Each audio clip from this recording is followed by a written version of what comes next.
Good day to everyone joining us from wherever you are signed up for this meeting. I want to warmly welcome you to the 20th episode of Insight webinar.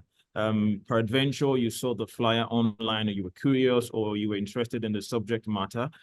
Insights webinar is a dynamic platform put together by eHealth Africa to engage public health experts and leaders, in the development space to insightful conversations. And through these conversations, we're able to chart the course forward for innovative public healthcare delivery. So once again, I'd like to welcome you to Insights webinar. My name is Tijosu Ojumo. I'm a communications coordinator with eHealth Africa, and much more importantly, I'm thrilled to be your guide through this insightful conversation. So taking this meeting forward, I'd like to provide you a background, all right? The reason for which we are gathered here today. The month of March is generally regarded as International Women's Month. It's a month that we celebrate the impact of women across the globe, while also identifying the challenges that women face. For instance, one of the major challenges in achieving gender equality by 2030 is the lack of sufficient investment in women. According to a report by United Nations, there is a current annual deficit in spending on gender equality measures to the tune of 360 billion US dollars. Yes, you heard it right, 360 billion US dollars. Now, investment in women creates employment, it bridges economic gaps, and creates a more equal world. It also strengthens quality education for women and girls and ensures equal access to leadership training, career development, and funded programs in science, technology, engineering, mathematics, and it's a key to successful digital transformation.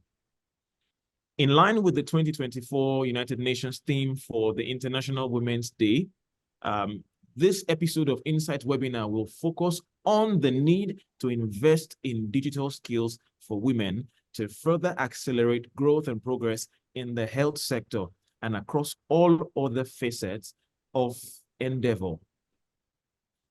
All right, so we have two beautiful, impactful, intellectual women on our panel today.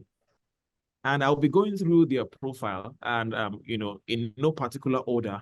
When I read their profile, they will say hello to the listeners. And I'm going to start with the Chief of Staff, Luol Deng Foundation in South Sudan, in the person of Sari Mading. Sari Mading is the Chief of Staff for the Luol Deng Foundation. It's a national NGO that uses sport as a tool to develop the youth. She was previously a project supervisor for eHealth Africa, supporting the audiovisual AFP detection and reporting project throughout 3 locations in South Sudan. And over the past year, Sari has continued to be a mentor to young women in South Sudan by hosting monthly discussions regarding health and wellness, supporting startup businesses, and sharing new opportunities, to advance, youth development. And throughout her career as an educator, Sari championed the growth and development of young girls by volunteering at the Girls Club of Mid-Peninsula, advising the Junior League of Palo Alto Mid-Peninsula, and mentoring junior high and high school girls. Sari Mading, could you unmute your mic and just say, hello to everyone listening to us right now? Good afternoon. Thank you for having me, and hello, everyone. I'm happy to be here.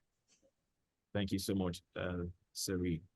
All right, so our second panelist today is none other than the founder and Chief Executive Officer of Women Innovate. You must have heard of it before. And she's none other than Mrs. Motunrayo Okwayinka. Now, Mrs. Motunrayo is the founder and Chief Executive Officer of Women Innovate. It's a community for strong women combined with an educational and career building platform. Motunrayo has a background in business and entrepreneurship with a strong focus on supporting female entrepreneurs and professionals. Through Women of Eight, she provides resources, mentorship, and networking opportunities for women looking to excel in their careers and make a positive impact in their communities. You know, as an experienced technology and business transformation executive with over 20 years plus verifiable track record of combined experience both in the public and private sector, her dedication to empowering women has led to the growth of Women of Eight. It has made it a thriving platform that continues to inspire and support women from diverse backgrounds and industries. Ladies and gentlemen, Moturayo Opayinka. So, Mrs. Moturayo, could you unmute your mic and say hi to everyone listening to us right now? Hi, everyone. Can you hear me? Oh, yes, we can hear you clearly. Oh, yeah. It's a pleasure to be here. As always, thank you, HL, for this platform. Thanks for having us today, and I look forward to an insightful discussion. Thank you. Awesome. Thank you very much, Mrs. Monturayo. All right, everyone, fasten your seatbelts. We're about to take off, and it's going to be a very interesting conversation. But just before we go further, we're going to go on a short break. We have a message from the Executive Director of eHealth Africa for all the women, joining us and globally also too. So the IT team is going to cue the video and play it, and then when we come back, we'll dive into the conversation. My name is Atif Fawaz. I lead the team here at eHealth Africa. Today we celebrate International Women's Day. I want to take a moment to celebrate the incredible women who make eHealth Africa shine. Our female colleagues have contributed significantly to our success, bringing intelligence, creativity, and resilience to all our programs. Through these programs, we continue to create opportunities for women to thrive, innovate, and lead. On account of this continuous investment in women, we believe we are able to accelerate progress and inspire inclusion as the theme for this year. Today is not just about celebrating our female colleagues here at eHealth Africa alone. Today is about celebrating the strength, the resilience, and brilliance of women around the world. To all the women who lead, innovate, and inspire, thank you for shaping the future. Your contributions are immeasurable and your voices are indispensable. At eHealth Africa, we are proud to stand alongside women, not just today, but every day. Here's to celebrating you, the architects of change. Happy International Women's Day.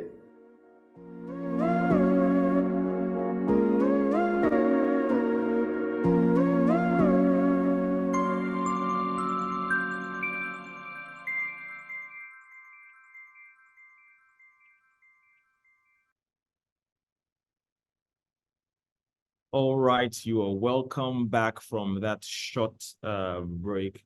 And truly, yes, March has been the month to celebrate women. And it's not like we have limited the celebration of women to the month of March, but as it is with every other cause, there is a greater emphasis on the conversation around gender equality and the need to invest in women, And this is one of the reasons why this webinar is dedicated to this conversation in the spirit of sustaining, what we've been talking about globally across different industries.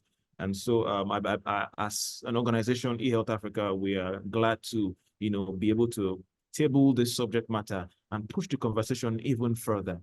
All right, so I'm going to ask the first question from Madam Moturayo, and looking forward to your wealth of insights on this subject matter.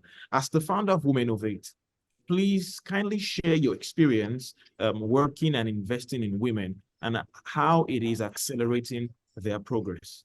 This question is for Madam Moturayo. Thank you very much for once again for the opportunity for this webinar. As we all know, March is a month dedicated to celebrating women, but I really feel women should be celebrated every day. Women are the core engine of any economic society in any nation. Women, in terms of entrepreneurship, we are vast in that. And our experience of working with women, to start off, Women of Eight was started from my personal experience as a woman in tech. Womenovate was set up to actually focus on closing the gender gap in STEM sectors. Naturally, I'm a woman in tech. And, in my experience of, having worked and had a career in technology, there are vast gaps in terms of, disparity in due to gender-based disparity in those sectors. And Womenovate is set up to actually help close that gap. So our focus really, our solutions are for women, purposely dedicated for women. And one of the things that we do is empowerment, mainly through education, as well as economic empowerment in terms of entrepreneurship. Okay, so we train our women in STEM careers, help them achieve their goals in terms of kicking off a career in STEM. And then, what is very vibrant and very critical to the success of that is our community. Every woman needs a support network, and that starts as a support network. So beyond training, we've then also gone further to gender lens investing. So we train women in entrepreneurship as well. And statistics have shown that, limitations on women-led businesses are due to things like, access to financing, cultural biases that, are in existence in the society, where men are more likely to get access to resources as opposed to women. And then, the makeup of the woman, a woman being a mother, a wife, in terms of structuring a business anyway, our first responsibilities to the family. So you find where, naturally a woman would dip into the cost of our business to deal with personal things, and as such, they're not that accountable in terms of how they run business and how they do business. So it's back to teaching women how business is to be run, the knowledge that is required, and then how they need to set themselves up so that they can access, resources that are available to them. You still find that a lot of women don't even have bank accounts, or there's cultural bias around in some societies where women can't hold bank accounts, So we do a lot of things around ensuring that the economic empowerment of women through mentorship. Mentorship for us is very key. The more, a woman's success is based on how strong our support network is. That's been proven. So that has, to have a successful career and also a successful business, you must have a good support network, no matter how little that is. It might be in form of family members, it might be in form of associations and, groups. So we find that is very key. So our mentorship programs are very, very, for us, for every member of Womenovate, it's important to go through that mentorship, and that mentorship platform is available to all, because we know that is a key ingredient to success. So working with women has been very interesting, for me, very fulfilling, because nothing, my passion is in seeing my fellow women, being successful in whatever they're doing, being in their careers, being in their businesses. So, research has shown that for every dollar that is invested in a woman business, compared to the male counterparts, for the dollar, it's about 78 8 cents return compared to 40 cents for for their male counterparts. So for investors out there, no best place to put your money than in women-owned businesses, because we have the tenacity and the resilience to make success of it. So it's been a very fulfilling journey for me. One of the programs that's quite subscribed to on that platform is the Empowered Women Community Program. That when we put the call outs for beneficiaries, we get over 2,000 applicants applying. That's to show you that women really want to do good and well for themselves. So it's making the enabling environment for them to be able to succeed and teach them the know-how to succeed. So for me, the journey has been so fulfilling, and it's been great. We've seen lots of successes come through, either in women doing so well in their careers. Was it the announcement recently last week? The new Zenith CEO. You find most of these banks now have female CEOs, and we need, that is an advancement for us. That is a win for us as women, and there are many more to come. We've seen the first president of Nigerian Society of Engineer Margaret Ogutala. Those actually make it all worthwhile, because we need to start, girls need to start seeing female role models that will gear them and inspire them to want to aspire to be like them and be whatever they want to be. So that's a story for us, and it's a pleasure, and I am always so thankful to be doing what I do. So it's been a great journey so far. Yes. All right. Thank you so much, Mrs. Motunrayo.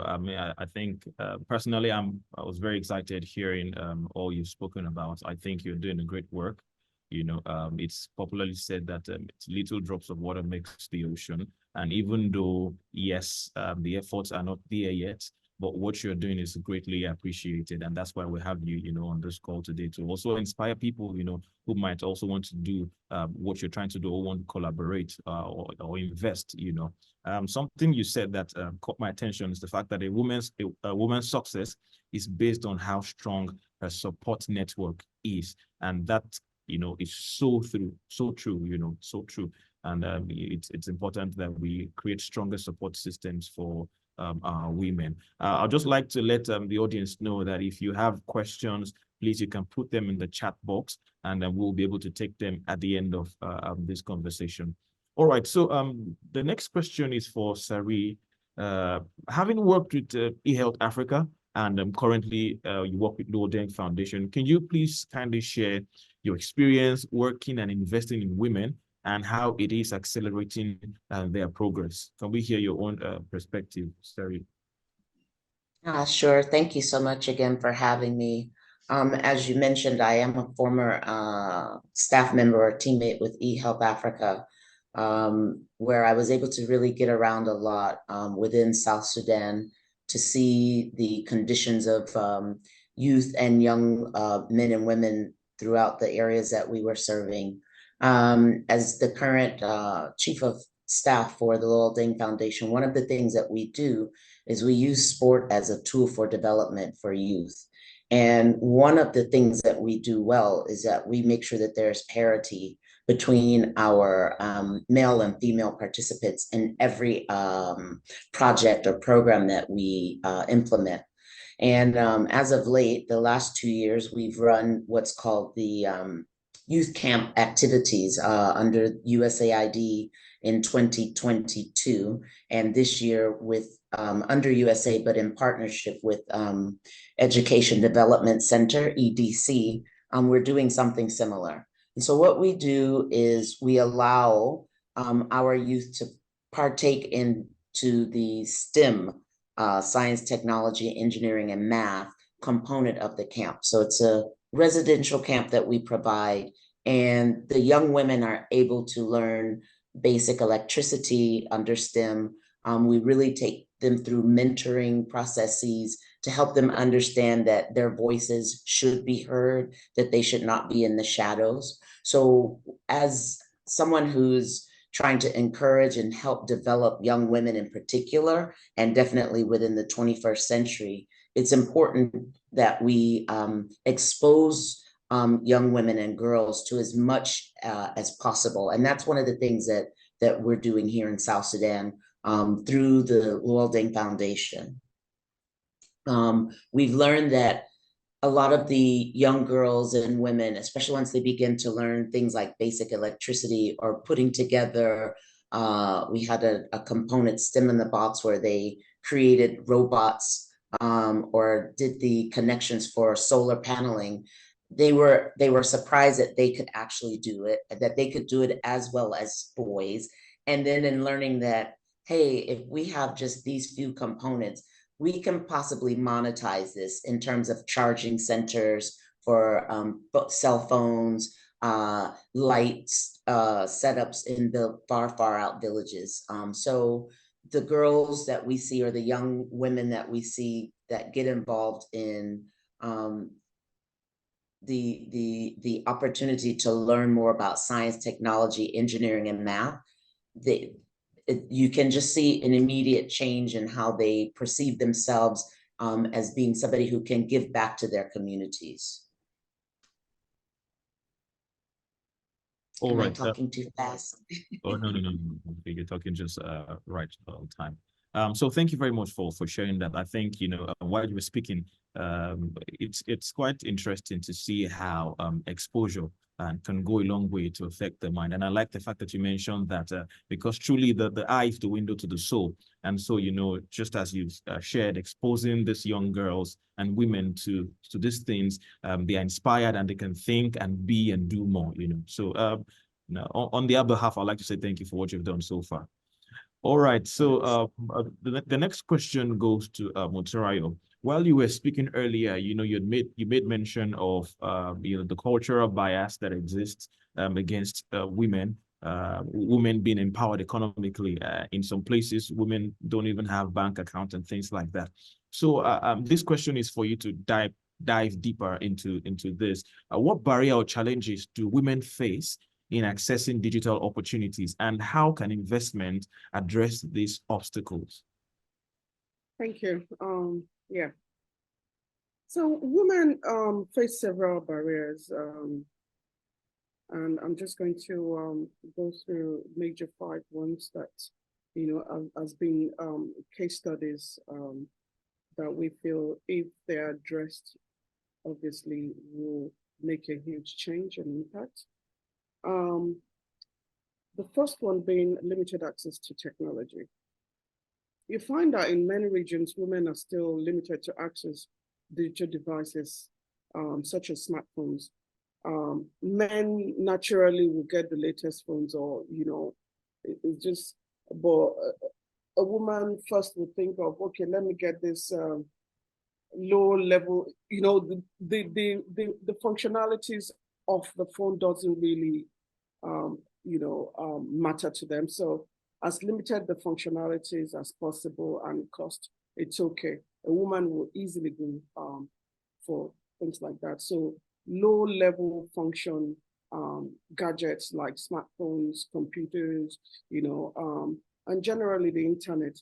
And you see, this access restricts their ability to participate in online education, job opportunities, and entrepreneurship. So we're one of the partners that is helping MasterCard through partnership with Jobberman to deliver on the Young Africa Works initiative, which is aimed at, kitting our youth and women with digital skills and employability skills for them to be able to, be empowered economically. And we find a lot of, in terms of percentage of participation on these online courses, it's mainly, huge disparity between both gender, male, female. I find it's low uptake with women. And we're thinking, okay, why is this? What could be the cause of this? I find these are the kind of, you know, the reason why they're not able to fully participate like they should do. And then you then also find, on the other hand, digital literacy gaps. You know, women often have lower levels of digital literacy compared to men, stemming from disparities in education and training, because you find they're either not that educated or exposed like their male counterparts. So skills are hindered because of that. In a normal house, well, not a normal household, in most households in Africa, when anything happens or there's a need to choose who should remain in education, it's easy for the parents to say, the girl child sits on, and they focus on the male child being in school. So you find this limiting the ability and the skills of, you know, women that way, which obviously lack of education means they can't use digital tools as effectively for learning and communication and accessing information. Again, based on what I had said, cultural and social norms exist, you know, societal norms, expectations that, you know, will often discourage women from pursuing careers in technology or accessing digital platforms. You know, you find even as us parents being at home, there's some households where, you know, it's mandated that the female child takes care of, you know, the kitchen and anything to do with the kitchen. So naturally, you know, there is that belief that that's where they belong and that's the most they can aim for, you know. And all of that needs to be changing, and it is changing, you know. Like in my home, my son cooks as well as my daughter. Everybody takes turns to, you know, so that there's no gender-based type of roles in the home front. So little things like that actually, you know, form part of the barriers and the challenges that women face. And most importantly, limited access to finance. Like I said earlier, you find, you know, most women entrepreneurs often face challenges accessing financing for digital ventures due to limited access to credit. You know, there's gender bias in investment decisions. You find even in the startup ecosystem, you find the percentage of investments that have gone to female founders compared to male founders, there's still, you know, that huge gap, you know. So you find where, like I said, most women don't have collateral to stand in bank to access loans. That limits, you know, forms a kind of limitation, and then constrains their ability to start and grow businesses, you know, digital businesses. And then most importantly, the makeup of the woman, which is my final point, you know, work-life balance. You find that, you know, women are caregivers, aren't they? So that caregiving responsibilities sits with us. And in pursuing digital opportunities, those are the kind of challenges that, you know, those responsibilities, unlike for men, who don't have that, you know, particularly in some cultures where they're expected, you know, some women are expected to prioritize family beyond anything, over career achievements or advancements, you know, and those are the kind of barriers and challenges that women are faced with. And most, you know, in this part of the world, you still find most organizations that are yet to incorporate the flexibility to have, you know, for the female employees. I mean, in terms of childcare support, you know, like I had worked in England all my life before coming to Nigeria. You find organizations that have, you know, to make things easier for their employees, they will have the childcare facility, within the work environment. So it's easier for those female employees to be able to, take care of some of their childcare responsibilities as well as focus on their career and their work. So from the study and the research we did with Jobberman and MasterCard, those are the 5 major barriers and challenges that women face in accessing the opportunities that are available to them. All right. Thank you for that well-detailed answer. And I'd like to ask if you don't mind, you could share the link to that research in the chat box for our audience to be able to also go back and review. I think one of the important reasons for these conversations is also for people to truly acknowledge the existing gaps, and so that there is no denial, or any illusion that things are not as they are. And so, when people are able to really agree that there is a challenge, many people, people who have a role to play, I mean, everybody has a role to play, but key stakeholders, can, mount up the right amount of response that is needed. Thank you very much for that. So the next question is for Sari. Madam Mutaraya has talked about. I just wanted to share one quick example. I'm sorry to cut you off. When you were talking about the cell phones, Madam, I held up these 2 phones, right? So one is just a regular techno phone, and the other one is the smartphone.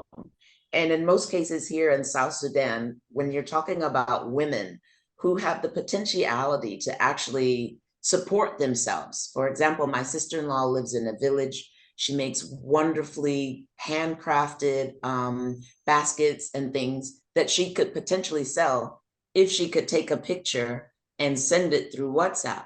But she can't, because 1, she doesn't have a phone, and the phone that her daughter has is one of these phones that can take a picture, but it's very grainy. And this is that difference that you were talking about, that now we have to wait for the son to come home to take the picture, send the pictures through WhatsApp, because he can afford data to even use WhatsApp and read. And so the barriers, I just wanted to just jump on that one again and say that again. Yeah. So I mean, I think you're almost even going into the next question, which is interesting. All right, so that's the next question. So how do these gender disparities in digital access and skills, how do they hinder overall societal progress, right? And what role does investing in women play in addressing these disparities? So over to you. So I think, thank you so much. I think, like, when we're talking about just the phone right now, and I'm thinking about when eHealth was here in South Sudan and we were doing the Avadar program looking for the trace cells of polio, right? And we were using smartphones to do it. It was a huge hindrance because we couldn't get enough women who knew how to just read and write, right? Because they weren't given the opportunity to go to school, right? So that they, even if they had the smartphone, like one of the older women had said, okay, you've given me the smartphone, you've taught me how to use this one app, but you haven't even taught me how to dial the numbers to make a phone call, right? And those gender disparities are they look very minute, but they have a huge impact, negative impact on women, their ability to know and learn about health issues for themselves. There's so much that we can look up now with our smartphones, with the digital way that things are now. You can, like, maybe put in a symptom, find out how to deal with, small things like fever or diarrhea. And women can't do that. What are they doing? They're rushing to a hospital or to a clinic that's so far away, trying to find money that they don't have to get there, when it could have been something as simple as, read some few things that you can do to bring a baby's temperature down, and then call for the help that you need. Yes, those gender disparities with access are critical in the way that we feed our families, right? If market prices, like, for example, here in Juba, they have gone skyrocketing, but there are places within the market that women could go to buy wholesale at a lower price, but they can't access because of just this digital divide. It goes by word of mouth first, but that word of mouth now is spread through the use of mobile technology. So investing in women's ability, one, for better education, basic reading and writing skills is the beginning. But then also understanding, like here in South Sudan, we just had a women leadership symposium where women in leadership are not just calling for the investment, but they're actually the ones to also put their money where their mouth is and invest in young women who have the potential to start companies or businesses that will support their families and their children. It goes on, but I think like we begin to address it by, for me personally and professionally, is with the education piece first. The reading and writing, especially here in South Sudan, where over 70% of our population, our adult population, is illiterate. So education, basic reading and writing, be that in Arabic or English here, and then business women who are able to support other young up and coming women in starting their businesses, even if it's just a tea shop or selling dry fish, or right now it's mango season. The mangoes are dropping out of the sky. It would be really great if women could say, get their pictures of their goods, their vegetables, and say, like, I want to go take them to this particular dealer, this particular hotel, this particular restaurant, but they're not able to do that. And so men are the ones that are able to, and women get left out on being able to provide even more for their families. All right. Thank you so much, Sari, for that interesting perspective. If you're just joining us, welcome to Insights webinar. We've been discussing on investing in women to accelerate digital progress.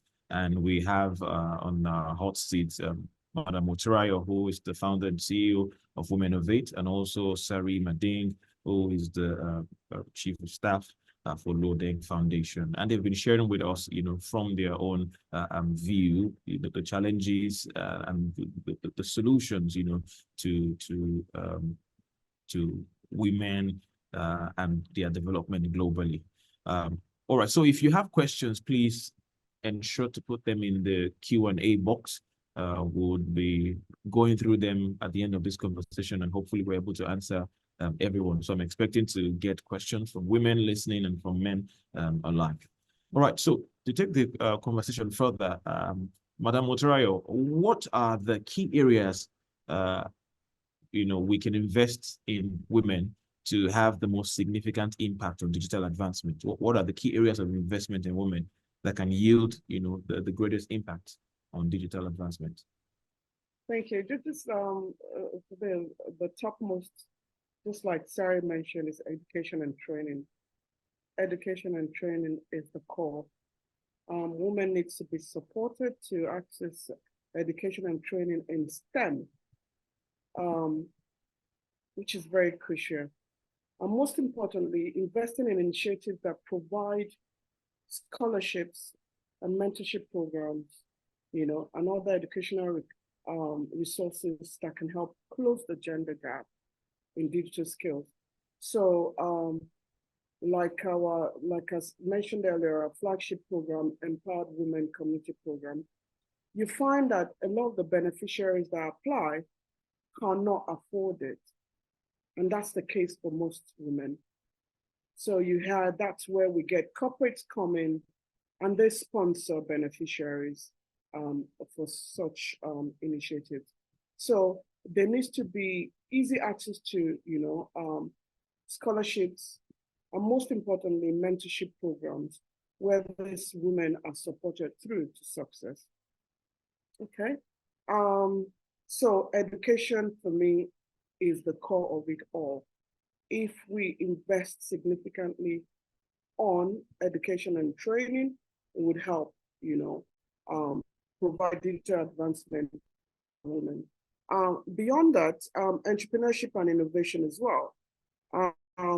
More investments in women-led startups and providing, resources such as funding, again, mentorship and networking opportunities will foster innovation in the digital sector. I think for us in Nigeria, with this new government, there's a lot in that space happening. And again, it's ensuring, just like we were discussing before the session started, where you don't even, at times, you lost out in what's going on in the ecosystem. As women entrepreneurs and business owners, we must ensure at all costs that we are fully participative in our ecosystems, because that's how we get to know what opportunities are out there. And that comes through networking and collaboration. So government and as well as private sector players needs to focus and pay a lot of attention into this entrepreneurship and innovation, because innovation stems out of that. Supporting women entrepreneurs, would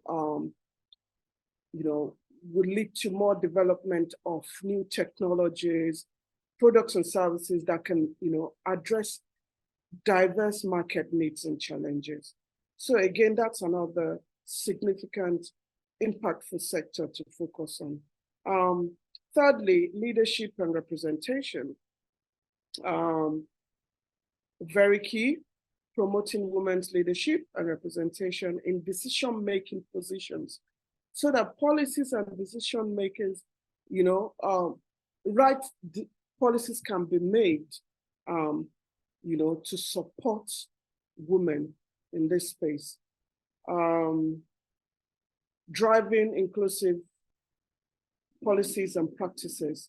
It takes having more women in that space, on that table, to be able to come up with that, And luckily, we're getting more women in leadership now, and we need to see more, and a lot more can be done.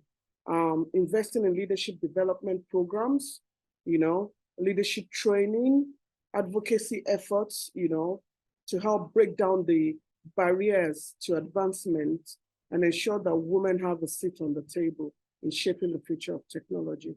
We have the likes of Funke Okweke. When you list top women in technology, at least you mentioned Funke Okweke, you mentioned Mrs. Ibukwa Woshika, such leaders that will make room for more younger ones to mentor them to come on board and be in those decision-making positions that will advance, the digital advancement of women. And most importantly, there's, more focus has to be put into closing the gender digital divide. Just like Sari mentioned earlier on, women need to be in the position where they are able to make the kind of decisions that men themselves would make for themselves. Why would I go for a low, I know the benefit of having a smartphone.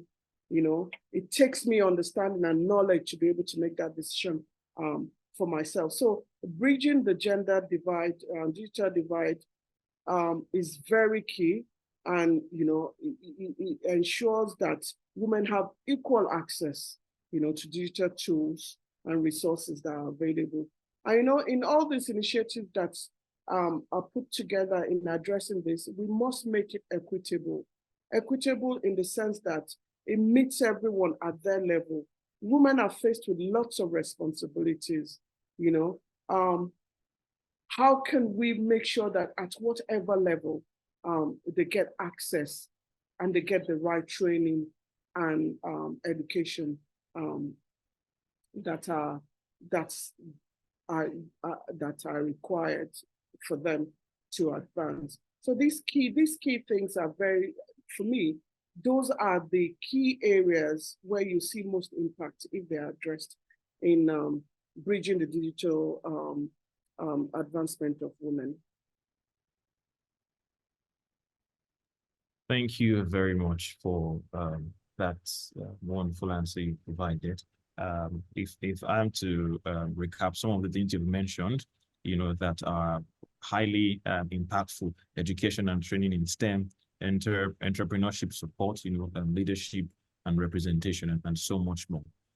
This is very, very accurate, and I hope that people listening, key decision makers, can take steps in this direction in their own geographical area.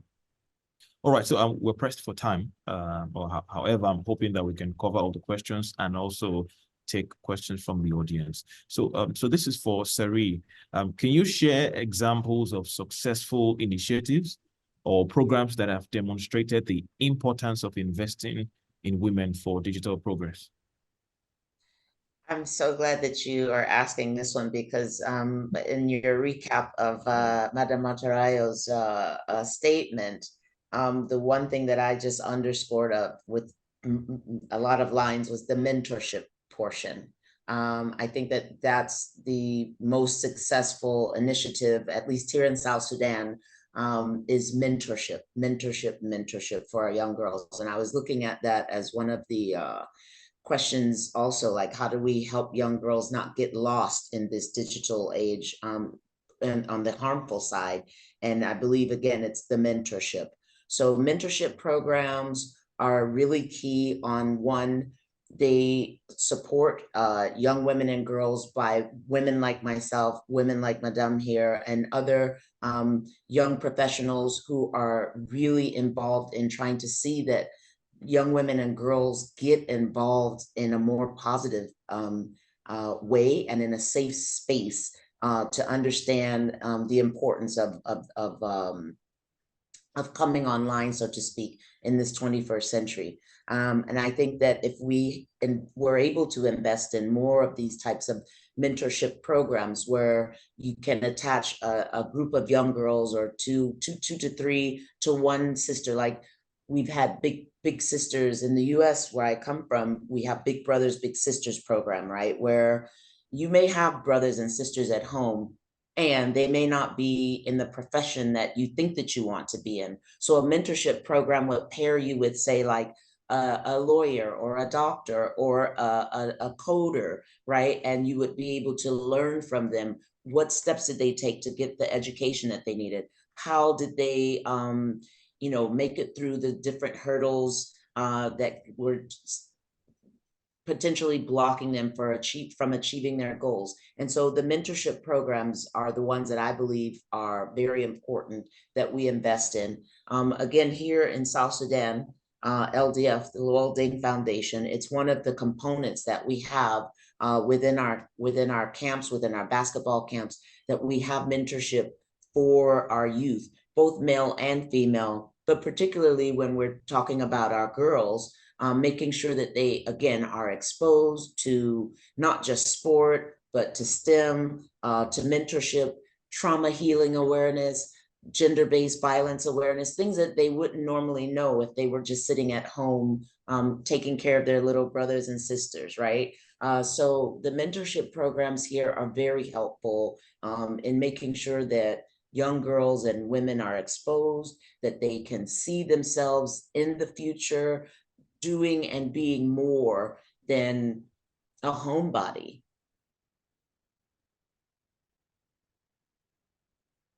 Thank you so much, Sari. We have quite a number of questions coming in, and I'm excited about that. So as we wind down on this conversation, so this question is for both of you, and you just take a stab at it briefly, so that we can have time to take the question from the audience. So I think I would have Madam Motarayo answer first, then Sari can also answer. What are the potential economic and social benefits of prioritizing investment in women to drive digital progress? I know that in the course of our conversations, we've touched on a few of this, but just to pull your thoughts together, what are the potential economic and social benefits of prioritizing investment in women? Madam Motarayo. Thank you. Top of the list, economic growth. Expansion in labor force, having more women,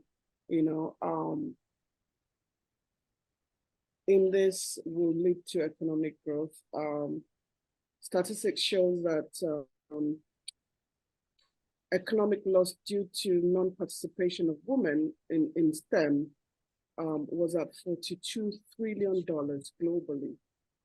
You can imagine having women in this space will drive that down. So definitely there'll be the benefit of economic growth.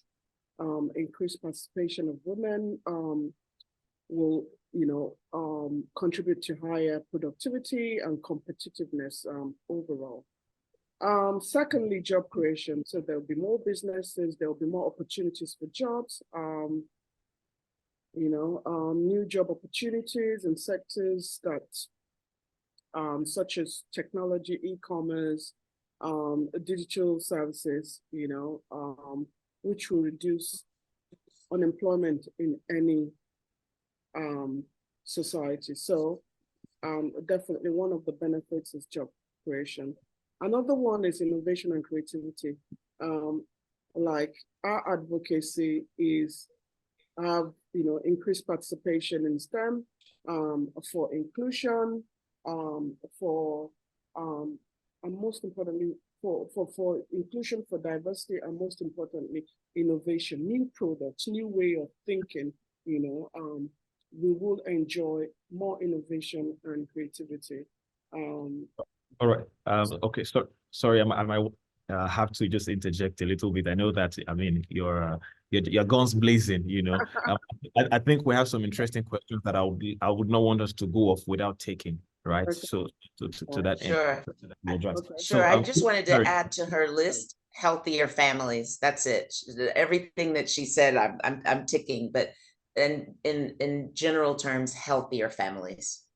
Okay, that's great. All right, so I'm just going to dive into the questions right now. I think I have a few interesting questions, and then after we're done taking the questions, then we can just take your final comments, and just so that we can maybe deal more than 1-2 questions. Maybe we can also time our responses. So now the first question that caught my attention I'd like to ask is this. So someone says there are cultural factors that hinder women's development, and a lot of them are perpetrated by older women. How can we break such barriers? So maybe Sari can go first, then Motiraya can share her own thoughts. You said cultural practices that hinder that are women perpetrated by older women. Yes, yeah. So women who perpetuate patriarchy. Yes. And feel like they've made it and they've done okay, and so why do we need to invest in these things? I think ways that we combat or that we help the older women to see is to begin to, like we say, have these types of forums, webinars, bring them so that they can see what women of the younger age are doing in terms of walking across this bridge of this digital divide. My statement of healthier families is, like I said, this is just number one. If I, as a young female within a family, am able to support my family through positive, let's be clear, because there are some negative things that you can do out there, but through positive engagement in the digital age, it would benefit my entire family, right? I can get a job now if I can know how to use a computer or know how to punch a screen and understand what's on that screen. I'm able to find out what's ailing my mother or my uncle or my auntie because I'm able to read and understand. So I think it's more than just watching, Nigerian videos, which is what everybody here in South Sudan does on their smartphones, right? It's really actually using the phone or the computer for the benefits that it was set up for, to support families. So I hope that helps. I think, again, a recap would be helping those older women and aunties and big mamas understand that this thing is not just for fun and games. It can actually be a benefit to me as an individual and to us as an entire family. Thank you very much, Sari. Madam Motorayo, could you just quickly give us? Yeah. To add to that, for me, I would say continued advocacy and sensitization. Most times you find it's out of ignorance. You can only give what you know, right? And the way my mother brought me up, my mother's perspective to parenthood is different to my own method of parenthood. And this is changing times, taking into cognizance that, you know, it's not like whatever they did was out of, you know, it's just you can only give what you know, right? You can only give what you have. So sensitization and continued advocacy is very key in sensitizing this older generation to understand the times we're in now and how we need to, you know, participate and engage and, you know, change of mind and more knowledge as to how the world is in today's times. Okay, so this is what we're going to do. We're very pressed for time. I'm going to shoot one question to Sari and another question to Motorayo, and I would like you to just, you know, answer it very briefly. 1 minute. Round up. All right, so Lightning round. yes. So, I'm sorry, while you were speaking, you made mention of the negative aspect, the potential of negativity. Yes. Digital media. So someone is asking, how can CBO, CSOs, and communities contribute to the uptake of technology among women? And the person says, I feel like when we talk about technology among girls, we tend to focus on the negative aspect of it. So how do we place more emphasis on the positive side of you know, digital investment in women? Yeah, I think it's one of the things that I said earlier. I don't know how it is there, but here we have some very well handcrafted materials that stay hidden in the village, right? Because there's no access to a smartphone. Internet is there, but there's no access. And just that access alone is the highway to trade, to being able to now be able to support one another or family members. So I think that communities would be able to contribute when they find that, hey, we have a group of women or young girls who are very crafty at production of whatever the commodity might be, but it doesn't get to market. Can we find ways to invest in them to support that growth? And 9 times out of 10, you will find that it is going to be with a phone, internet, pictures, and storytelling. All right. Thank you very much, Sari. So this last question, unfortunately, we can't take all the questions, but this last question, I think Madam Motorayo is in the best position to answer this. And the question goes thus. It says, what are the examples of mentorship programs in Nigeria for women and girls? And how do these programs set students, for example, for those who are students, how do these programs position them for the digital market? Are there programs that equip them with resources, laptops, finances, connecting them to potential clients and things like that? So, right. Thanks for that. So there are lots of mentorship programs run by different organizations, accelerator programs. There are loads of them, even government run initiatives. You know, NIDA has quite a few in partnership with private sector players like ourselves in delivering them, where, you know, so it's not just training on digital skills.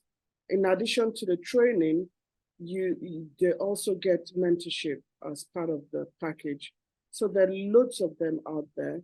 And for the private sector provided programs, there's some that would even provide gadgets as required.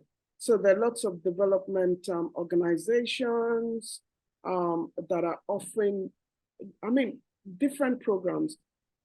I believe there's no excuse in today's times because there's so many opportunities out there. And we just need to all get digitally savvy to be able to access these opportunities.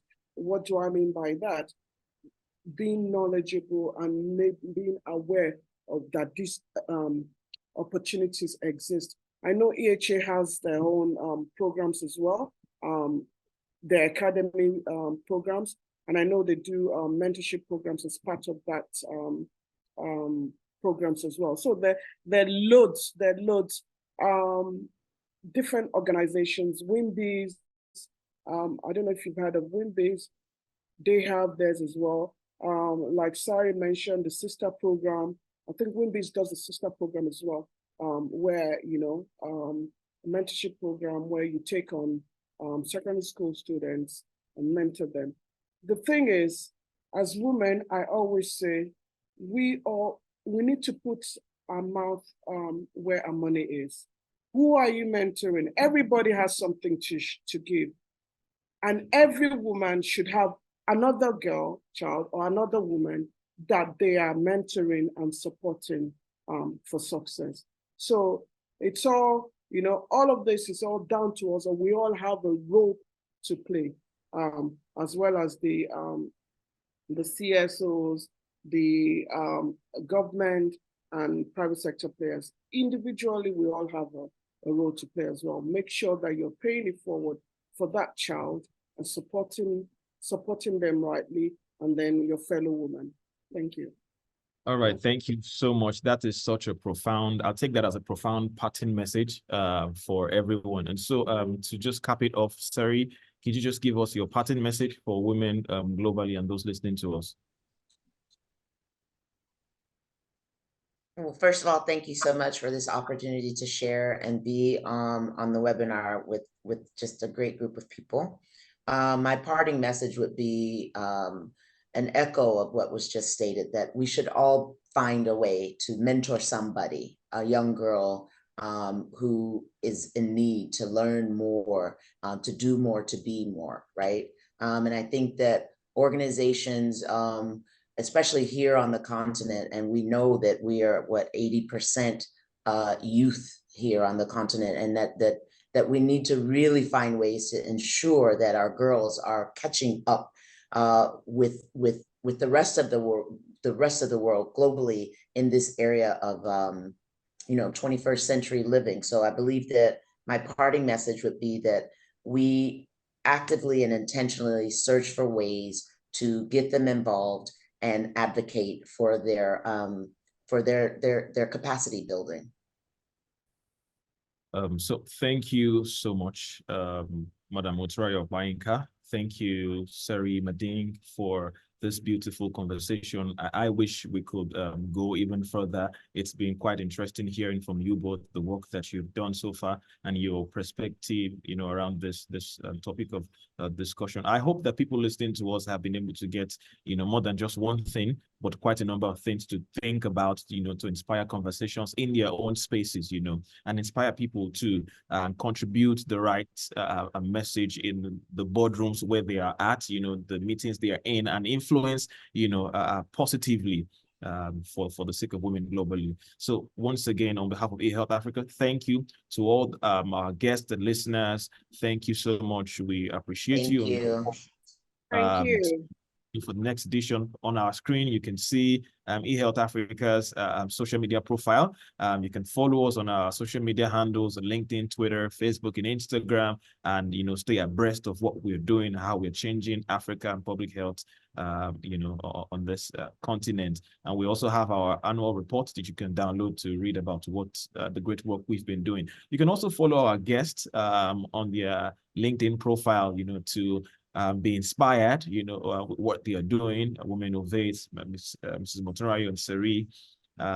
This brings us to the end of this wonderful conversation.